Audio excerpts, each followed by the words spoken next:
It's an isolated wilderness preserve on the largest island in the largest lake in the world, Isle Royale, where there's a battle royale between a population of moose and a population of wolves, duking it out for survival.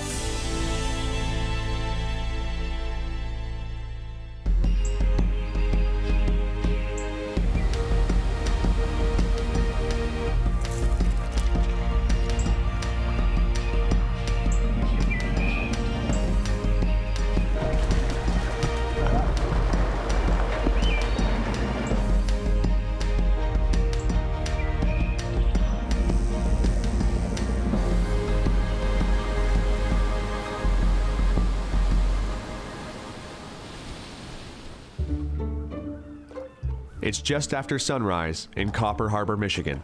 These adventurers are getting ready to head out into the middle of Lake Superior, to an island unlike anywhere else on the planet. Welcome aboard, ladies and gentlemen. Welcome aboard the Isle Royale Queen 4. My dad bought the boat in 1971, and I've been coming here for this is our 44th year. Captain Don Kilpala is heading out to Isle Royale, a massive island in Lake Superior, protected from the touches of modern-day life. Tucked up near Thunder Bay in Canada, the island actually belongs to the state of Michigan in the United States. If Lake Superior is shaped like the head of a wolf, then Isle Royale is its eye. Take a look around, you know, take a look. I love Isle Royale. I think Isle Royale is the most beautiful place in the Midwest.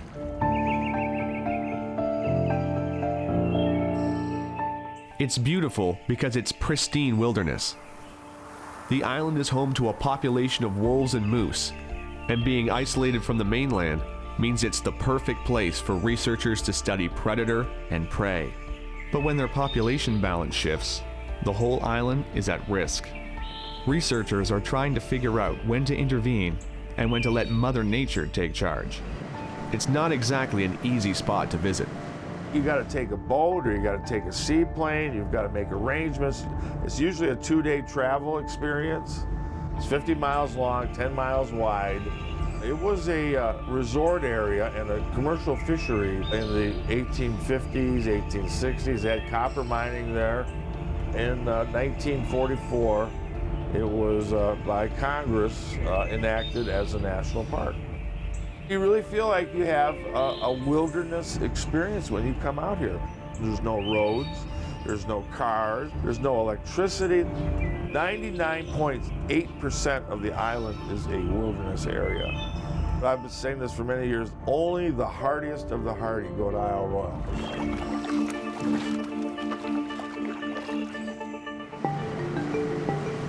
The hardy visit, but the hardiest work here. Ralph Peterson has been coming to the island for 44 years, living here for 6 months at a time to keep watch over the moose and the wolves. It's a perfect combination of science and a great story. Isle Royale provides a really unique observatory, more than an experimental area. We're just observing nature.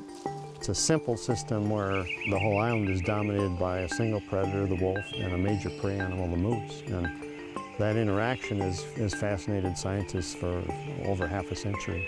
Because the whole island is dominated by these two animals, Rolf's job is to ring the alarm if the whole system goes out of balance. The science part of it is to figure out how nature works, basically. What role do predators have in the dynamics of their prey and in the ecosystem in which they live. It's not a static balance. I don't even like the word balance because it implies some kind of an equilibrium out there. This year, he's counted 1,000 moose on the island. That's more moose per square kilometer than anywhere else in North America. In the past, there have been as many as 2,500 moose on the island. Yeah, there's a bull moose feeding in this pond on leftover plants from last year, aquatic plants. And that's a real important source of protein for moose. He's lost a lot of his hair to winter ticks that were on him last year during the winter. They're all off him now, but They're so irritating that the moose bite off their hair and rub off their hair. His antlers are growing real fast right now, and they're about 10 inches long, and they'll get to be perhaps 3 feet long.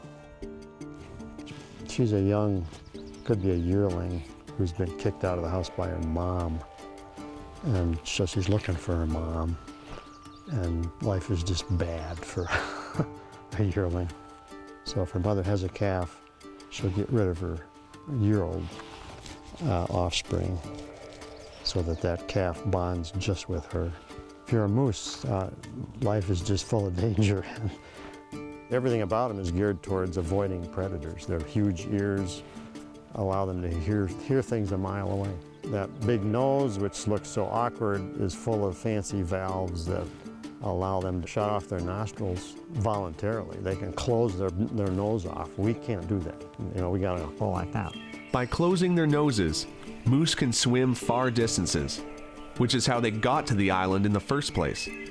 Moose probably swam over here early in the 20th century, and then they went through a big boom and bust without any predators here.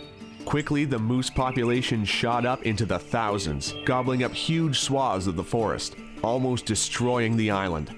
What to do about the overabundant moose population was the prominent wildlife management controversy of the entire national park system in the 40s. That went away as soon as the wolves showed up. The wolves showed up thanks to a particularly cold winter in the 1950s. Lake Superior froze solid, and the wolves strolled over from Canada to an all-you-can-eat moose buffet. Wolves are a lot tougher to spot than the moose, even for a seasoned expert like Rolf. Saw one at Lake Ojibwe once, a couple of years ago. Yeah, it's been 2 or 3 years at least. Despite having plenty to eat, the wolves still have problems. Since their population is small and isolated, inbreeding is putting them at risk. Rolf is looking for any clues they may have left behind. Here we got a wolf scat from this spring, and we just keep track of what they're eating from the hair that's in the scat. So it's either moose or beaver usually. This one's all beaver. Okay, moving on. There's no wolf track here, so they've been by here. They love beaver dams, because that's where they catch beaver when beaver cross. To catch the wolves in action, he installs remote cameras around the island. Now this is a remote camera that's triggered by heat in motion. So an animal walking by here will set off the camera and it'll film. This camera will stay up for months until the battery dies.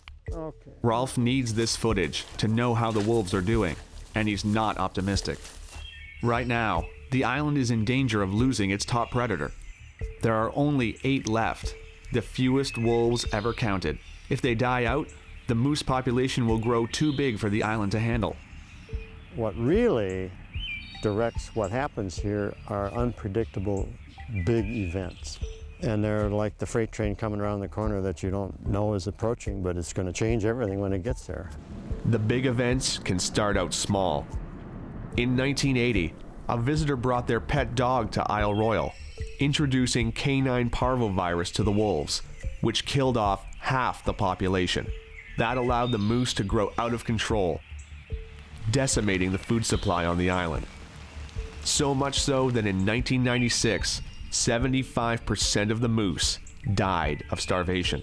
The next year, immigrant wolf came from the mainland. He started breeding right away.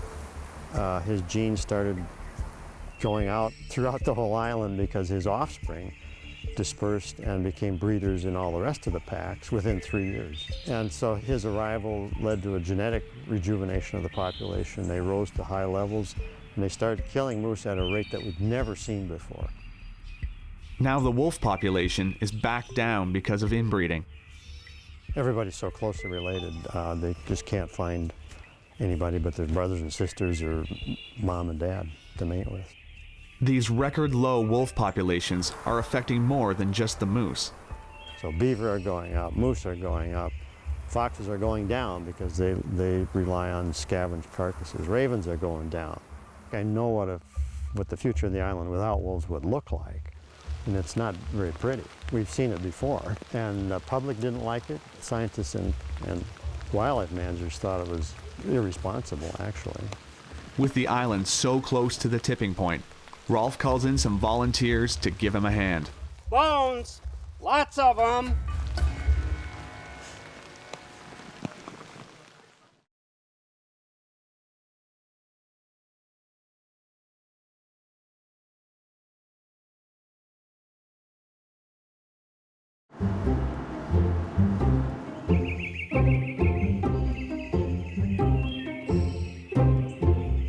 Here on Isle Royale, Rolf Peterson is trying to keep track of the moose and the wolves living on this remote island. He's trying to analyze how healthy the moose population is. For that, he needs to scour the island for bones. At 72 kilometers long, it's a huge chunk of land for one person to watch. So he recruits volunteers to come give him a hand. I work as a data programming guy in healthcare in Jackson, Michigan. But this week, I'm taking a week of my valuable vacation so I can lead groups of volunteers off trail, and we're looking for dead moose. And when we find them, we do a little backcountry CSI, and we bring certain bones back. Bone! Oh! What you got? It's a scapula. Drop packs, guys, and let's spread out and search around here. We'll probably find some of the other bones. They're on the lookout for three particular bones: the skull, the mandible or jawbone, and the metatarsus, which is a bone in the foot. Those particular bones will give Rolf a lot of information about the moose, like health and age. Bones! Lots of them! Where you at, Larry? Toward the ridge. Okay. It's definitely a wolf kill. We got the bones spread out here. And we got some of the ribs are chewed quite a bit. Yeah, they were taking a nice tasty lunch here. Well, looks like I found 2 leg bones over here. Which leg bones? I really don't know my bones as well as you do, so. Okay. Back leg, femur, tib fib. Okay. Keep looking, we need the skull. You got a spread over here. Some vertebrae, some ribs. Oh, we got the pelvis. Good work, good work. So how's the pelvis look? Has it got any arthritis? That may be a little bit right there.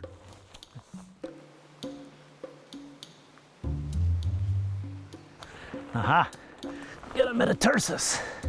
So this one's been chewed on, but from the metatarsus we can tell roughly how healthy and how big the moose was. So this is a keeper. Let me see if I can arrange these. Okay, got the skull. Got the skull, guys.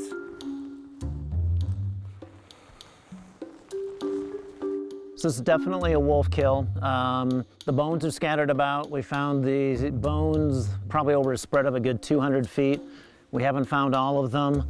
A lot of the bones, especially the ribs, have been chewed, so the wolves were definitely quite hungry. This particular bull is not very old. The teeth have not been worn down a lot, and the pelvis is not showing a lot of signs of arthritis. So it's a little curious that they had a chance of pulling down a bull moose at some point, probably in the winter or early spring, because there's no antlers growing on the skull at this point. So it might just been starving a little bit towards the end of winter, but for some reason it was weakened and the wolves decided they could take this particular moose down. And they ate pretty much all of him, and we can't find all of him. And that's fairly typical of most of the wolf kills. You don't find all the bones. Okay guys, go find another moose. Spread out in a picket line. I got us on a bearing of 210. This team will be out in the woods for a whole week, hunting for bones. Over the 13 or 14 years that I've been doing this, I have probably found 90 to 100 moose that have contributed to the project.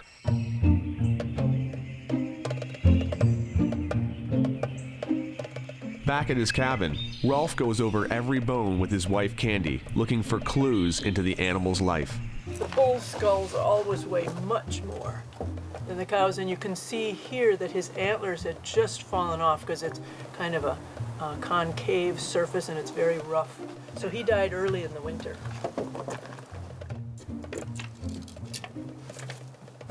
Wolves here. That's this guy? Yep, Okay. they match. All right. And then that goes there. Yeah.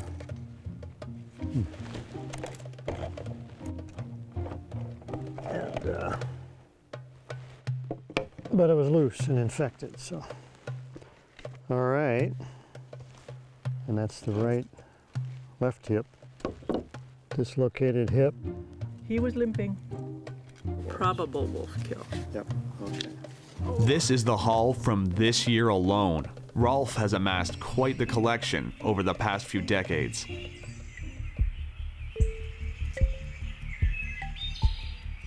Well, this is certainly the world's most unique collection and the biggest collection of antlered moose skulls.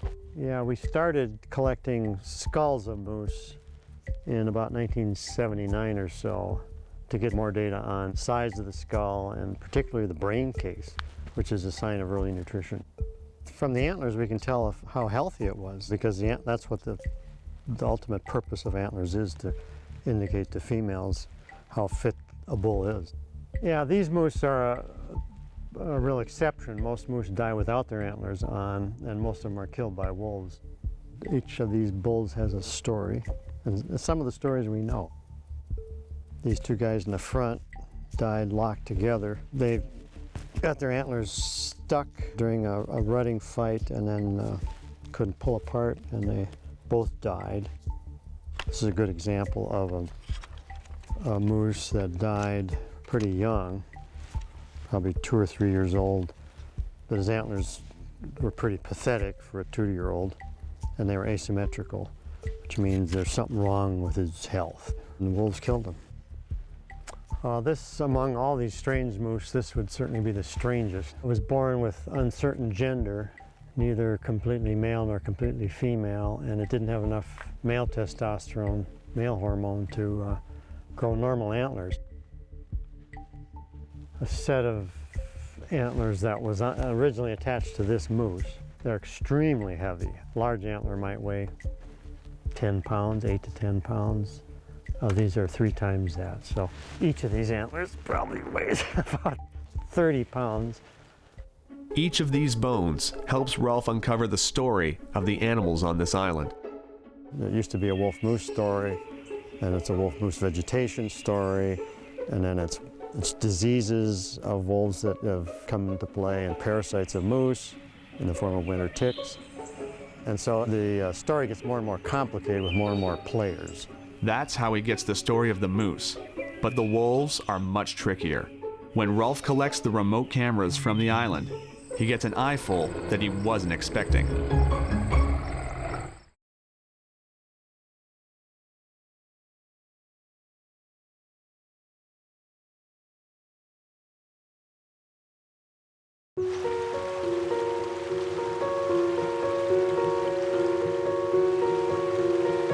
On Isle Royale, Rolf Peterson has just collected footage from his remote cameras around the island.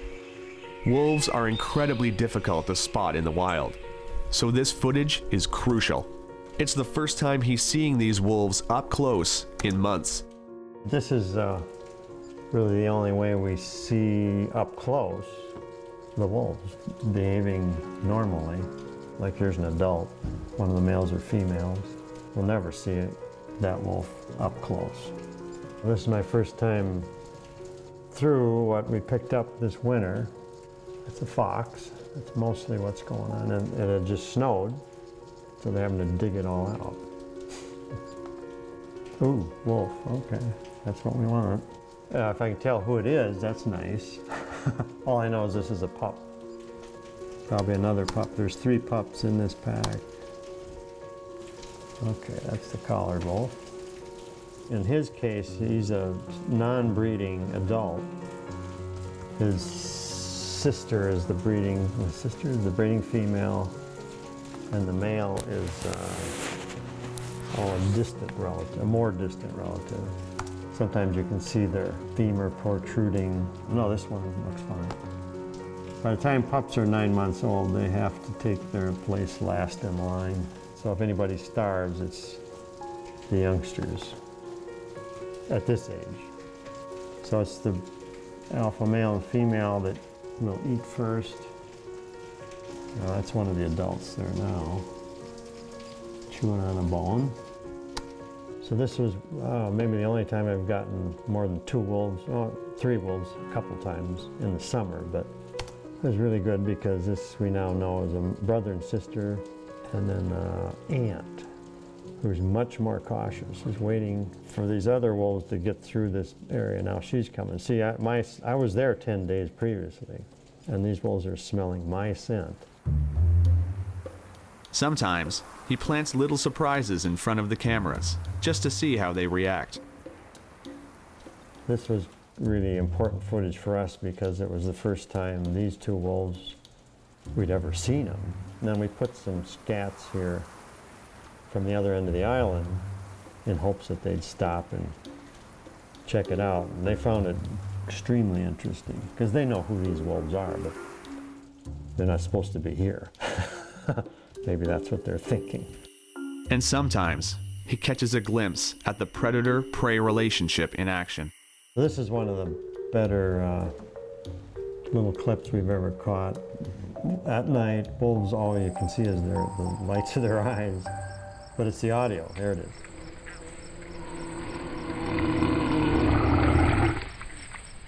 There it is. That's a moose growling at these wolves to intimidate them.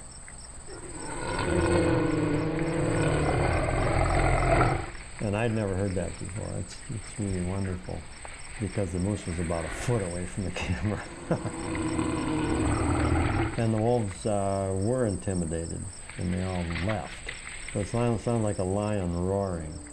So that's the kind of luck we like to have.